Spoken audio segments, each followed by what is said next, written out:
Agora, no início de outubro, a coisa deu uma achatada. Então, em número de usuários ativos mensais, pelo menos os números que a gente tem de uma reportagem aqui do site Brazilian Report, mostram que as redes estão mais próximas em termos de usuários ativos por mês. Inclusive o Blue Sky, que teve, isso aí foi amplamente noticiado pela mídia, mas teve um crescimento absurdo.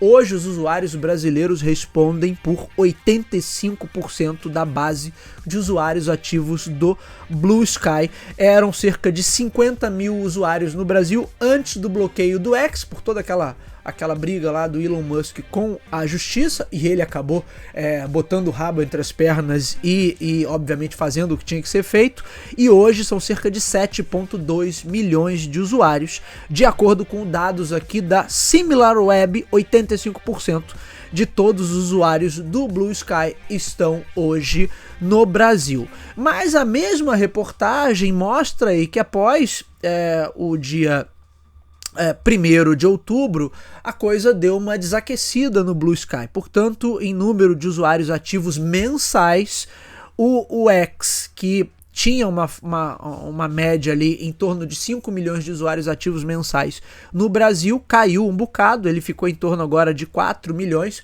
isso números da SimilarWeb, aí referentes à primeira quinzena de outubro. O link para a reportagem está na descrição do episódio para que vocês possam conferir esse conteúdo.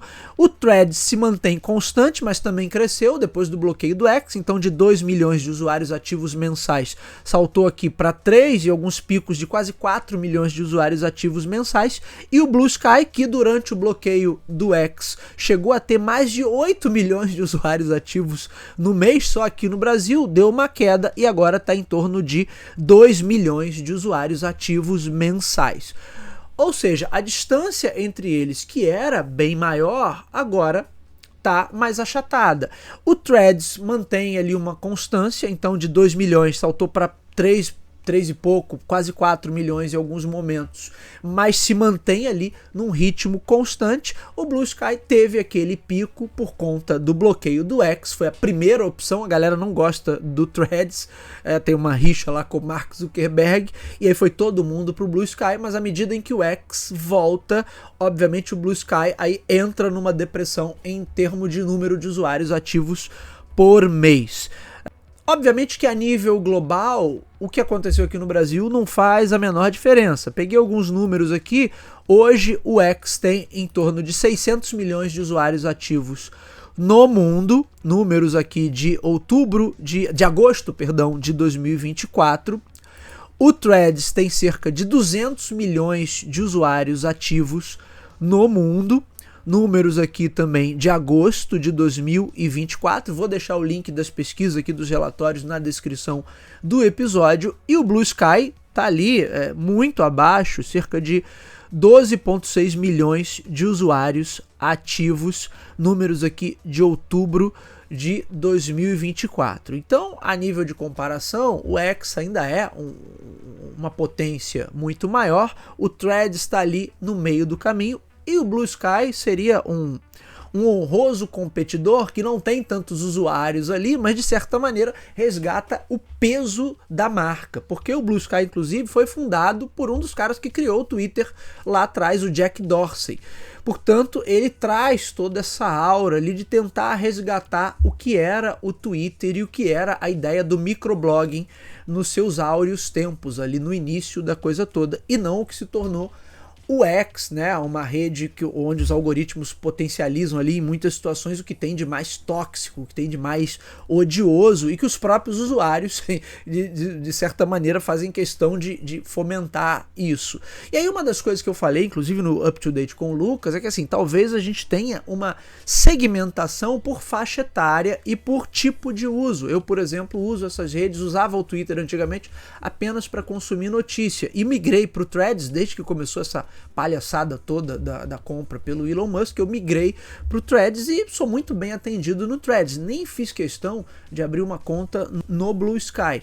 Ao mesmo tempo, um dos pontos que a gente discutiu também durante o programa é que falta inovação. Portanto, para quem tem um uso ali médio dessas plataformas, todas elas atendem da mesma maneira, exceto que você queira um conteúdo que de repente não tem ali. E eu lembro que da primeira vez que o Twitter/X começou a ratear, a galera foi correr para aquela rede indiana que já até encerrou suas atividades, a Kuo, e isso foi noticiado, aqui eu falei no canal, foi notícia aqui na mídia brasileira, né? E o Kuo era uma réplica do que era o Twitter, mas o problema é que muitos dos influenciadores, dos formadores de opinião, e no meu caso, que gosto de consumir notícia ali, uso para consumir notícia, os veículos de comunicação ainda não tinham apostado naquela plataforma. Portanto, eu usei durante uma semana e não usei mais, até porque, né,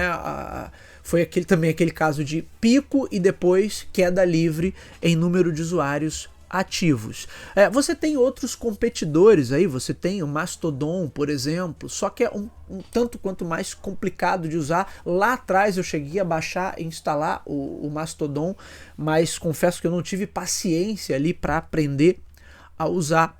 Então acho que talvez falte algo de oferecer verdadeiramente um diferencial e talvez a maneira como os algoritmos de uma ou de outra funciona possa ser esse diferencial, mas você pode ter uma segmentação também por faixa etária e por tipo de uso. A galera talvez mais jovem, que gosta de um ambiente mais caótico e mais bagunçado, talvez se integre muito melhor no que é o perfil do X hoje. Para quem como eu, quer consumir notícia, quer seguir ali pessoas e conteúdos mais interessantes, talvez o Threads e o Blue Sky estejam mais nessa vibe de ser um ambiente mais organizado.